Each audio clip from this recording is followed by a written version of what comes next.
1045 The Team and 1045theteam.com. The Paddock Pass, proud to be joined now on the phone by Larry Collmus, the voice of Saratoga. Larry, welcome back to the Spa City, man. How are you?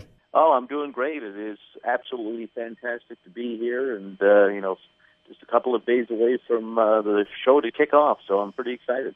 It is. We have a great weekend of racing already ready to go, and now you're pretty much the voice of everything racing now. You do the Triple Crown, you do the Breeders' Cup, and of course you're the voice of Naira and here at Saratoga.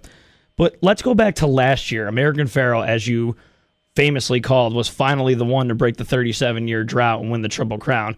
Take me back. What was that experience like for you, that 5-week stretch?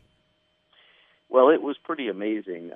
Obviously, every year calling the Kentucky Derby is a thrill. It's a nerve-wracking thrill, but it's certainly something that you have to look forward to. And you always go into it thinking, well, maybe there'll be a Triple Crown, but it doesn't seem to ever happen. That American Pharoah's performance in the Kentucky Derby was just okay. It wasn't one of his better races, so you're maybe thinking, okay, maybe he's not going to be the one, and then he comes through with a spectacular effort in the Preakness, and then all of a sudden it's like, whoa, this horse is definitely the real deal, and there's a big chance this is going to happen, and then it finally did after all this time, and being the guy up in the announcer's booth at Belmont Park, getting to call it for both the track and for NBC Sports was just an unbelievable performance, and just for me, I was just couldn't have been more excited and thrilled to be a part of it all.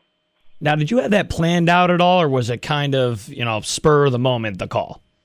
I think for something like that, something that can be part of history, you want to be prepared in one way or another of what you want to say if the moment comes.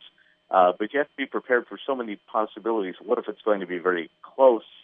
What if he loses? But for American Pharoah, he made things easier for me because I had an idea of what I wanted to say if it was a clear-cut win, and he did it. And I wouldn't say it was scripted, but at the same time, it was lines that I had run by myself and a few other people a few times before I decided that's what I would want to say.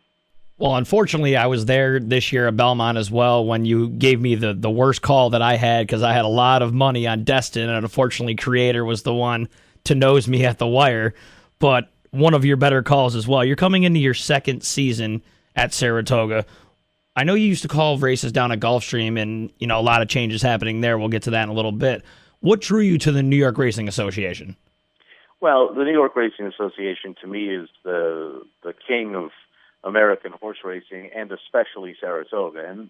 And to be honest with you, Saratoga was the thing that really drew me. At the time when I talked to Naira, I was calling at Churchill Downs, which was great. I would have been very happy to call the races there for the rest of my life, but I was always a huge, huge fan of Saratoga. And when I found out that the time had come that Tom Durkin was stepping down, I expressed my interest, and luckily it all worked out. But I have been a fan of racing at Saratoga and had come to the track so many times over the years, and it truly was, and trying not to be cliche, but it truly was a dream come true when I stepped into that announcer's booth on opening day last year.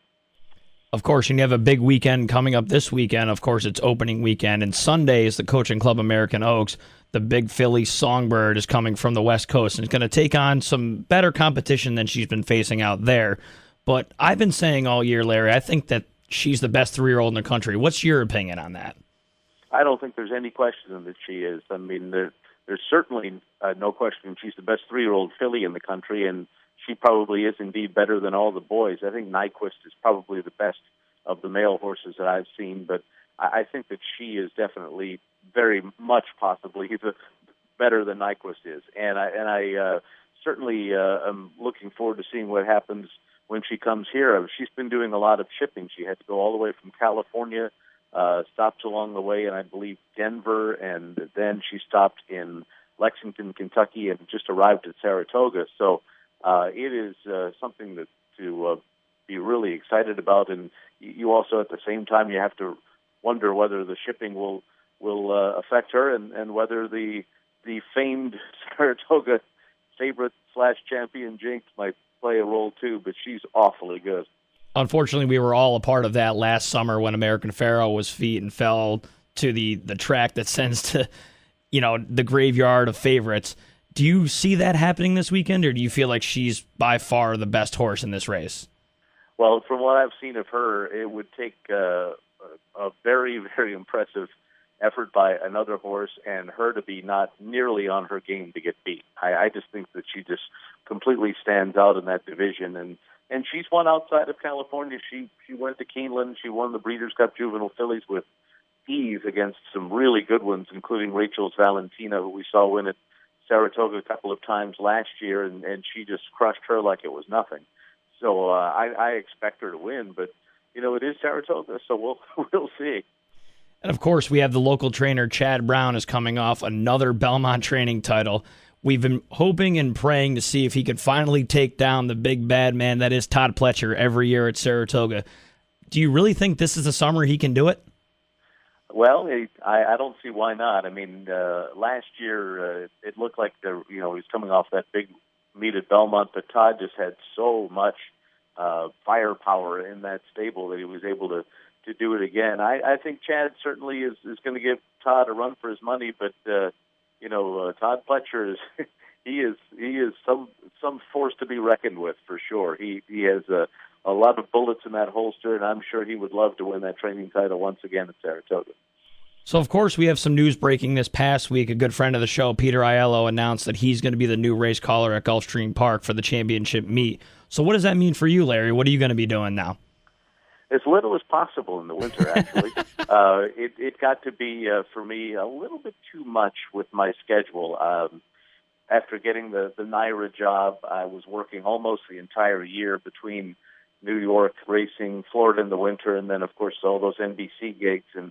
And it was great to be able to do all of that, but at the same time, it's a little bit too much. And I had a conversation with my predecessor, Tom Durkin, and he did the same thing back in 1999. He had the same jobs I did, and he stepped down as the announcer at Gulfstream Park because it just seemed like the thing to do to stay doing this job for a lot longer. And he called races for another 15 years, and that's something that I would certainly like to do. And I think if I had continued to call the winter meet at Gulfstream, it would have been very difficult for me to do that. So I was happy that Peter got the job. He's a good guy.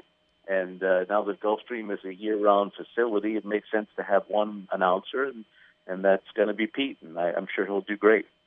I'm sure he will. Now, Larry, of course, you can follow him on Twitter, Larry Collmus, at Larry Collmus. I'm going to leave you on this. I have a friend of mine who's always been against Songbird. I don't know if he really seems like a guy who likes to chase better odds. So he gave me a bet. He's giving me 3-1, and I have Songbird to win the Coaching Club American Oaks and then the Alabama. Should I just go collect my money now? I would think that she'd have a pretty good shot. You're getting 3-1? I am. Yeah, I would take that wager. I appreciate it. Now I can go back to him and say I have Larry Collmus's vow that I'm going to get my money. Larry, I appreciate you giving me the time, and hopefully we can catch up during the meet and have a great summer here at Saratoga. Absolutely. Thanks for having me on, and can't wait for opening day, and it's going to be fantastic.